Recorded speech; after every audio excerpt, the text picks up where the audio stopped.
Terima kasih teman-teman wartawan, media, dan insan pers yang saya cintai dan banggakan.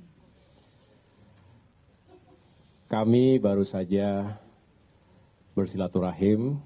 Saya pagi hari ini menerima kedatangan para ketua DPD, Dewan Pimpinan Daerah Partai Demokrat dari 38 provinsi se-Indonesia.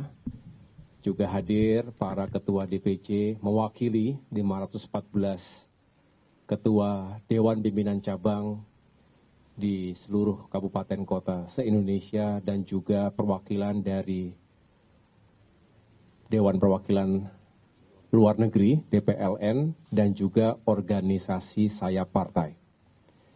Dan tadi saya mendengarkan aspirasi sekaligus harapan dari para pimpinan yang juga adalah pemilik hak suara dalam Kongres Partai Demokrat yang insya Allah besok akan digelar selama 2 hari, dan ini merupakan ajang 5 tahunan, sebuah ajang demokrasi untuk menghasilkan berbagai keputusan strategis, khususnya menentukan kepemimpinan Partai Demokrat 5 tahun ke depan. Dan para ketua DPD dan DPC tadi menyampaikan harapannya agar saya bisa atau berkenan maju kembali sebagai ketua umum periode 2025-2030. Dan tentunya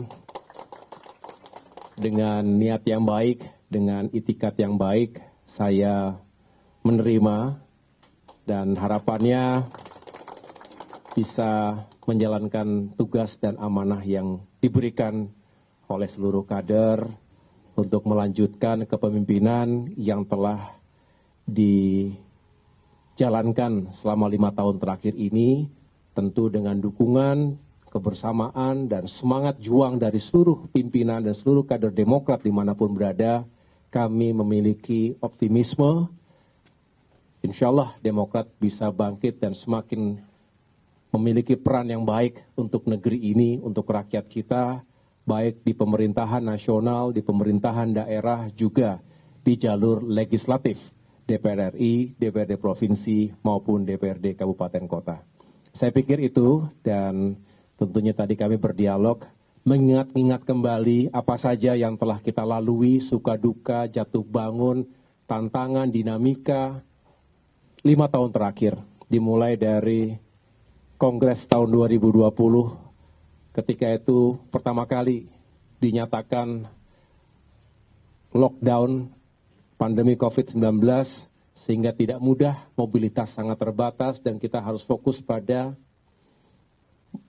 bantuan kemanusiaan yang bisa kita lakukan untuk masyarakat.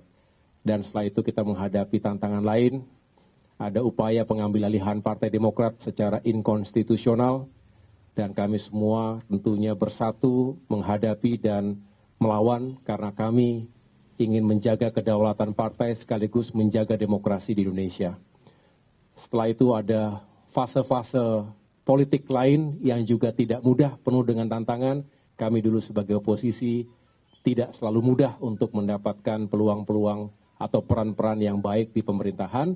Namun kami bersyukuri takdir Tuhan telah menuntun kami pada kondisi hari ini menjadi bagian penting dalam kemenangan pemilihan presiden 2024, dan bersama Bapak Prabowo Subianto kami mendapatkan amanah di pemerintahan 5 tahun mendatang, dan mudah-mudahan ini menambah semangat kita semuanya untuk Demokrat yang semakin kokoh ke depan dan punya peran yang lebih baik untuk masyarakat. Saya pikir itu yang dapat saya sampaikan. Terima kasih. Cukup? Ya. Oh.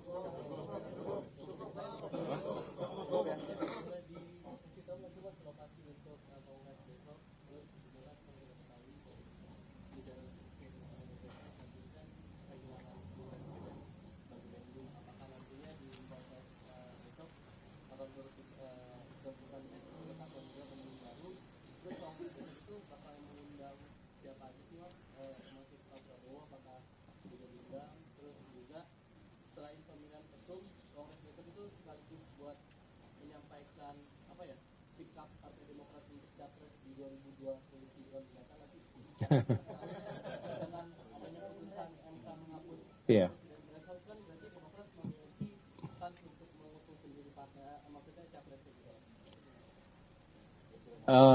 Karena kongresnya belum dijalankan, tentu tidak bisa saya jawab sekarang. Ya.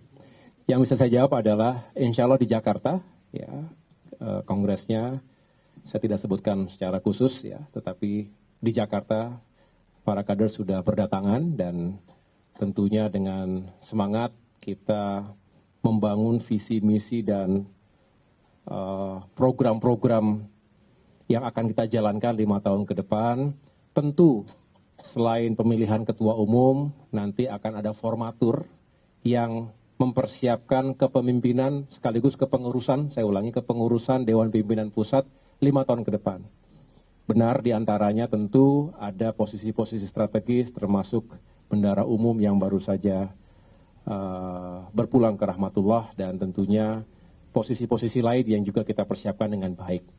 Apapun yang menjadi amanah Kongres harus dijalankan. Yang jelas kami melihat masa depan Demokrat 5 tahun ke depan dihadapkan pada situasi, kondisi negeri, dan arah pembangunan di bawah kepemimpinan Bapak Presiden Prabowo Subianto. Demokrat tentu ingin menyukseskan, ingin menjadi bagian utama dari kesuksesan pembangunan bangsa ke depan, termasuk di bidang infrastruktur, sumber daya manusia, ekonomi, dan semua aspek kehidupan bermasyarakat, berbangsa dan bernegara.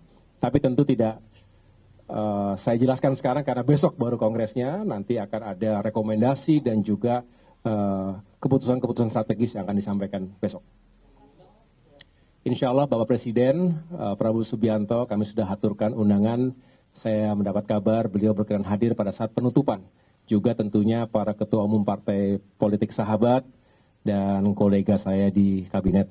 Dengan demikian harapannya ini menjadi kebersamaan koalisi Indonesia Maju yang selalu dibangun atas rasa saling menghormati, saling menghargai, dan saling memberikan support satu sama lain.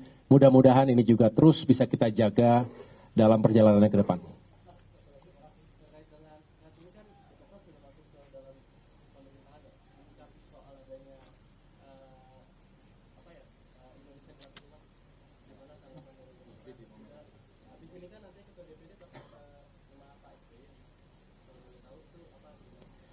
Iya, Demokrat akan terus menjadi bagian solusi dari permasalahan bangsa. Masalah, tantangan datang dan pergi sesuai dengan ruang dan waktunya, termasuk hari ini dan 5 tahun ke depan. Oleh karena itu, justru kami ingin ketika kami saat ini berada di pemerintah nasional, dan saya juga sampaikan kepada teman-teman, alhamdulillah, kader-kader utama Demokrat juga cukup banyak yang mendapatkan kemuliaan dalam kemenangan Pilkada 2024 yang lalu, sehingga harapannya ada sinergi yang baik antara pemerintah pusat dengan pemerintah daerah dan juga wakil-wakil rakyat di semua tingkatan. Jadi tentu menyikapi apa yang terjadi saat ini di tengah-tengah masyarakat kita, baik yang memang harus segera kita carikan solusinya maupun yang jangka panjang, karena selalu ada urgensi hari ini tapi juga kepentingan jangka panjang juga harus bisa kita tata dari sekarang. Demokrat akan menjadi bagian tak terpisahkan dari upaya besar Bapak Presiden Prabowo Subianto dan pemerintahan hari ini. Nah, setelah ini para ketua DPD dan DPC akan bergeser menuju Cikeas. Beliau-beliau juga akan menyambung silaturahim dengan Bapak SBY. Beliau adalah founding father, pendiri Partai Demokrat, orang tua kami semua, dan harapannya juga ada wejangan-wejangan dan harapan-harapan dari beliau, sekaligus tentunya ada aspirasi yang ingin disampaikan kepada Bapak SBY. Begitu. Cukup ya Bapak Ibu teman-teman ya. Makasih. Assalamualaikum.